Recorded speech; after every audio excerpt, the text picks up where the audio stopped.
Listen, Never in my life associated the word boring with baseball. we know what's up.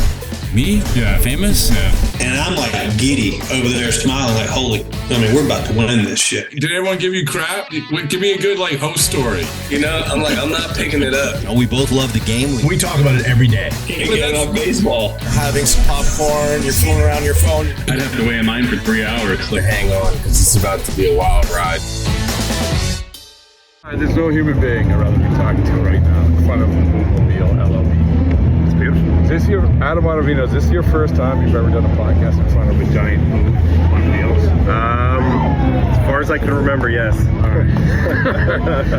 See where your career leads you. Isn't this awesome? I mean, it's a beautiful day. It is. It's, sometimes you have to break off from the monotony of playing the great game of baseball to just walk around the stadium and then run into a booth and you get knocked in front of that booth. It's a good day, right? It is a beautiful day, yeah. So speaking of, it made me think, like this LLB bootmobile, and I wanted to talk to you about this because I always like the conversation about being a kid from the Northeast. Yes. Because one of the things that I think that people should appreciate are parents who have to watch their kids play in the Northeast. Yes. Kids who have to play in the Northeast and with the different elements. And I'm not even talking about in the winter. I'm talking about when you get into April and baseball. We're sitting here. I mean, you're going to get like 7 of these days in the Northeast. Yeah. So what do you remember about coming up as that kid? First of all, before I compare it to when you got to play with other guys who weren't from the Northeast, but to go to sort of like your parents following you around and that whole thing. Yeah, I mean, I was an only child. I am an only child. So my parents were there every step of the way. I mean, my dad coached a lot of my teams, and then he was at all my college games, particularly at home. My mom's been there every step of the way as well. So they've dealt with every single weather condition possible for baseball. 8 a.m. games when you're really little, all the way through, fall games that are freezing cold, everything. And my dad in college was known for wearing like a big LL Bean blanket like around his whole body and like trying to find a place in the crowd that had like good vibes, good energy that he could send me. And he looked kind of like a monk or something, so people would always comment on his appearance, but he had to stay warm, so he was just trying to put good vibes out there and stay warm at the same time. I mean, people don't understand this, is that when, let's say that we're here, spring training is bizarre because the times are reversed, right? You're getting here at, I see you at Starbucks at 7:30. You're not probably taking you to Starbucks at 7:30 during the season. The times are all mixed up. The weather this is the epitome of the best weather you're going to get in baseball, and then you get dropped into baseball. Like, guys, when they get to regular season, you must have some guys who are like, I can't play baseball. This is Totally. I mean, you could, but Yeah. What's that dynamic like? Anybody who grew up in the South or in an island or something, or South America, they tend to.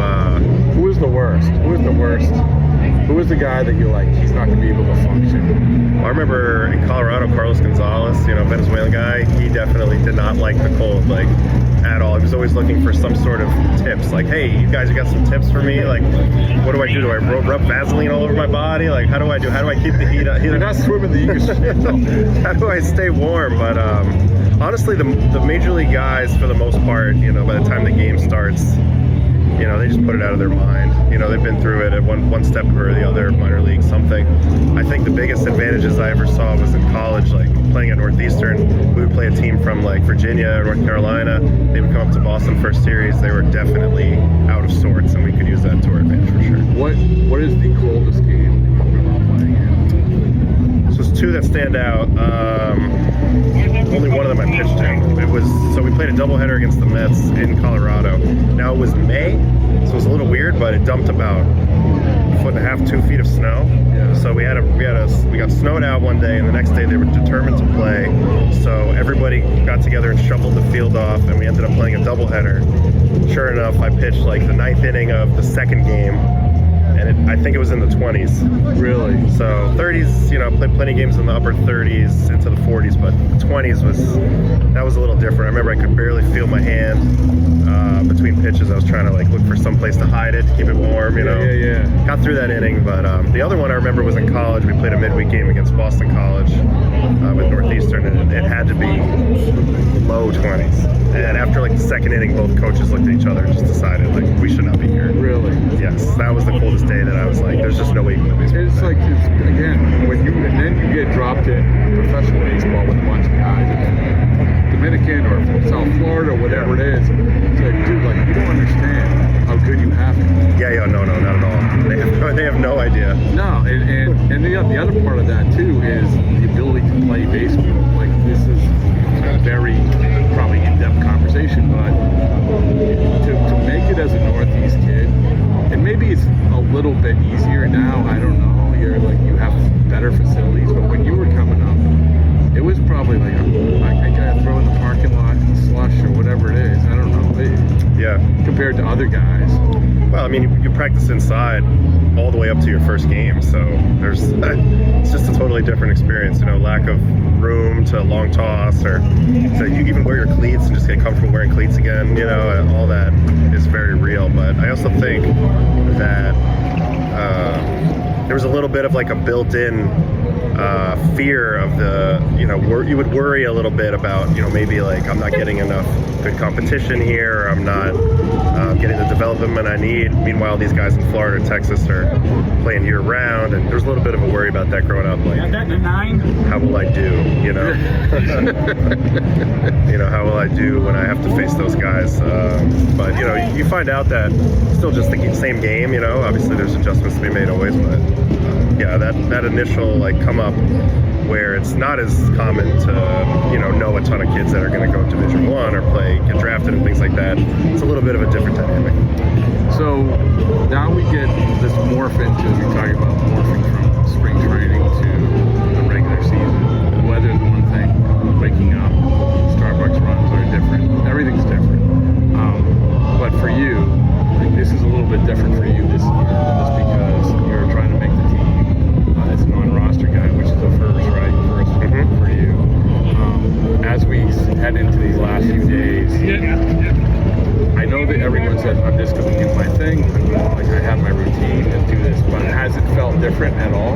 Have you been able to sort of keep sort of the same mindset that you did before? I tried my best. I mean, it's tough because spring training is not, it's always a time for me where I'm re-figuring things out, because everybody wants to look at the past, but you have to make a new every year, like, who am I going to be this year? What's my vibe going to be this year? How am I going to pitch this year? How am I going to get guys out? And I think in spring, there's a lot of trial and error that goes on with that. And I think one thing that's important for me every spring is to pitch really poorly at least one time, because that fundamentally changes your brain into like, oh, this is like not easy, and I need to make sure I'm dotting every I and crossing every T, and really focus from pitch one. And I got that outing out of the way luckily this year, but yeah, I mean, that's important. It's important because now I'm in the mindset of like more of like game mindset. I have 2 more outings of spring, and I'm just thinking about throwing strike one to that first guy and all the proper things you should be thinking about, but you almost have to relearn that mental approach every year. And sometimes spring training, because it feels so laissez-faire early on, it can be a trap a little bit. Is it difficult not to say who's watching me? What are my measurements like every single time? Because that's another big difference, right? Yeah. Every single thing you do is not only watched, but it's also measured. Yeah. More than ever, right? Yeah, I think I've lamented this a little bit the last few spring trainings. Is it just feels so immediate the moment you get your cleats in the dirt, that they want to see like your best out of you right away, and it's just maybe not realistic to expect that, especially for a guy like me. Like I need to slowly ramp on for the year, and so yeah, it's tough because you do want to impress people, but at the same time, I think I only really felt that internal worry about that maybe for the first week or two, just because you're getting acclimated again, and then at a certain point you're like, what, I am who I am, and I just need to focus on being the best version of me, and we'll see how this shakes out. And I probably can't squeeze it too hard. I don't think that's the right approach either. So I guess you try to stay even keeled. But you did. I mean, like you said, that one outing, but then past that, then it's like, okay, now I'm just back to doing my thing, which you did.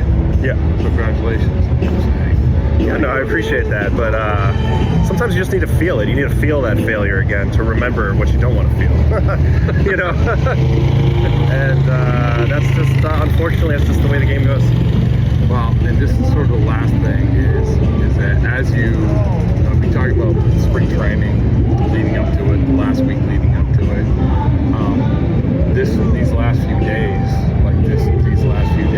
it's everybody is sort of chaotic, right? I'm anxious to get sort of a player's perspective. Like, we can watch it. We saw guys walk out there today and get sent down. Yeah. I don't want to say everyone's on eggshells, but this last week is different. Yeah. Because everything else, everyone's in a good mood. We're playing golf tournaments, we're doing this, we're doing that. But these last few days must be a little weird. I can relate to the guys because I remember being a younger guy and being up and down from AAA, and you're living and dying with every decision made in spring training, and that's just the reality of it. You know, it feels like a big deal to not make the opening day roster or to get sent somewhere, even though that could change in a week. It feels like a failure or a success, right? And I think now that I'm older, I've been able to detach from that a little bit because it's like I've had my career for the most part here. Like,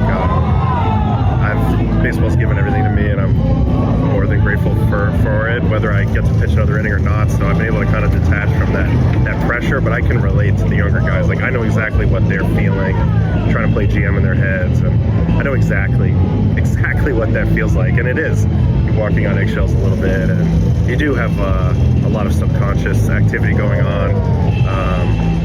You know, it's a little bit of an emotional situation, but you don't want to be the guy. Listen to me. You don't want to be the guy packing in the middle of everyone. You don't want to be the guy walking out, you know, while everyone's working out. I mean, it sucks. It sucks. Yeah. But to your point, opening day is such a bizarre thing. Like, it's one thing that, hey, I'm going to make the team and stay in the organization. The opening day is such a bizarre thing because it changes. Yeah. Like 2 weeks. Yeah.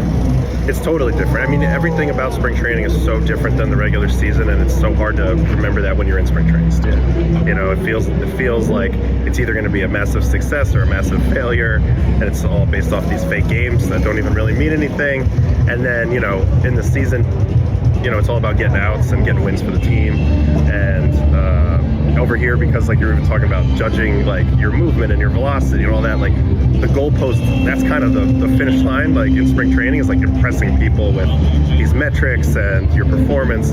But then you realize like in the season, what matters is just getting the guys out and finishing innings and helping the team win, and, you know, getting to the next day and eventually the playoffs. So it is two totally different, you know, mindsets. And because I've been through it enough, I understand that this isn't really the be all and end all for anybody. And so when somebody does ask me about, you know, perspective on things, I am able to help them a little bit. But, you know, guys get called up this first day of the season, second day of the season. Right, so yeah. this isn't like a life or death situation here. This is just a for now, and you keep working, you know. But just remember when you think about after you immediately when this is over, it's like, I can't believe you made me sit there in the sweltering sun.